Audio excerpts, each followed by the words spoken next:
Alipur block 1 के पलाशबारी बाजार में शादी की मांग को लेकर शुक्रवार दोपहर को पूर्णिमा डे नामक एक युवती धरने पर बैठ गई।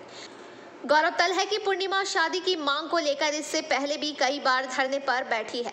हालांकि उस वक्त स्थानीय पंचायत के आश्वासन पर वह धरने पर से उठ गई, लेकिन उसके बाद भी कोई समाधान नहीं निकला तो आज वह फिर से मुझे न्याय चाहिए न्याय दो के बैनर तले धरने पर बैठ गई।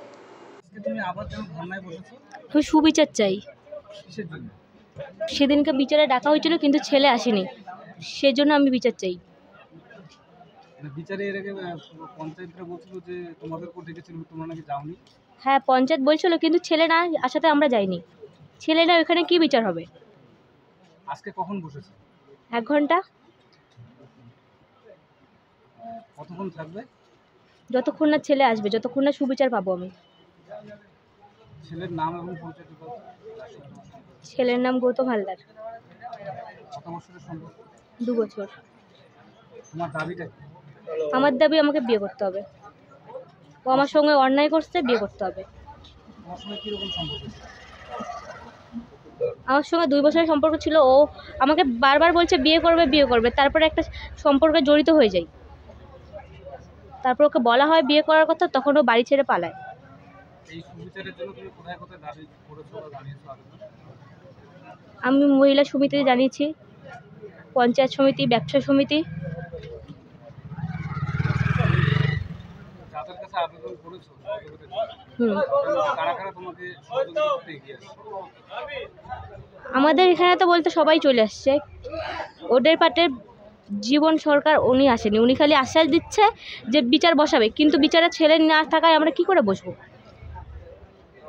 এখানকার যাদের কাছে আবেদন করেছো সবাই সহযোগিতার জন্য আসছে। হ্যাঁ। তাহলে আজকে সেই সহযোগিতা পেয়ে থানায় বসছো তো? হ্যাঁ। দাবি পুরো না হওয়া থাকবে? হ্যাঁ।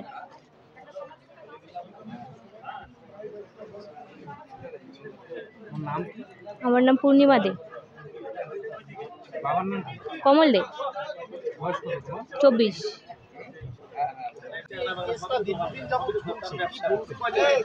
আমরা আমাদের কাছে এটা 3 দিন আগে আসে, মানে ভোটের পরের দিন থেকে আমরা এই ব্যাপারটা জানি। লোকসভা নির্বাচনের পরের থেকে শুনেছি যে 2 এলাকারই মরিচঝাপি এবং বাজারের পঞ্চায়েত তারা নাকি একটা বসবার আয়োজন করেছিল, 2 বার বসেও ছিল, কিন্তু ছেলে না আসার জন্য মেয়ে পক্ষ যায়নি।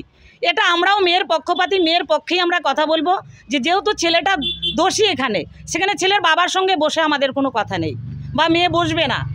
আর মেয়েটার কাছে যে ব্যাপারগুলো ঘটিয়েছে ছেলেটা, আজকে মেয়েটার যে সম্মান নষ্ট হয়েছে তার এই বিচারটা আমরা চাই মহিলা সমিতির পক্ষ থেকে। এখানে সারা ভারত গণতান্ত্রিক মহিলা সমিতির পক্ষ থেকে আমি আছি, আলপনা দাস। এখানে আমাদের যে পূর্ব কাঁঠালবাড়ি গ্রাম পঞ্চায়েত অমর্ত্য সেন মহিলা সংঘ প্রাথমিক সমবায় সমিতি লিমিটেডের পক্ষে যে সমস্ত হাজার হাজার মহিলা আছে সবাই এই মেয়েটার পক্ষে আমরা কথা বলবো। আমরা এই বিবেকানন্দ রোডের যে ব্যবসায়ীরা আছি, ঠিক আছে, ওনাদের সমস্যার জন্য 2 দিন 1 দিন পর পর আমাদের দোকানদারি অসুবিধা হচ্ছে। আমরা চাচ্ছি যে ওনারা এই সমস্যার সমাধান করে আমাদের সুষ্ঠুভাবে দোকানদারি করতে দেখ, এতটুকুই অনুরোধ জানাচ্ছি। স্টেপ আমরা এই যে কি বলবো আজকে ফের আপনার দোকানের সামনে, আপনার ছেলের দোকানের সামনে ধর্নায় বসেছে মহিলাটি, কি বলবেন? আপনার ছেলে কি দোষী, এই ঘটনায় দোষী? না, আমার ছেলে নির্দোষ। কোথায় আছে আপনার ছেলে? আমার ছেলে, আমার খবর আমি বলতে পারি না। আমার ছেলে কোথায় আছে, কি কোন জায়গায় আছে আমি কিচ্ছু বলতে পারবো না। সে ভয়তে চলে গেছে, এখন কোথায় আছে আমি কি করে বলবো? আমি ওর সন্ধান জানি না। আপনি মহিলা সমিতি, আমি বাড়িতে ছিলাম না, আমি জানি না ওর সন্ধান। আপনি মহিলা সমিতির সদস্যদের কাছে আশ্বাস চেয়েছিলেন, বিচার চেয়েছিলেন? হ্যাঁ, একটা অ্যাপ্লিকেশন মনে হয় আছে ওনাদের কাছে। কথা বলেছেন ওনাদের সঙ্গে? না, কথা। Bureau report, PVTV news.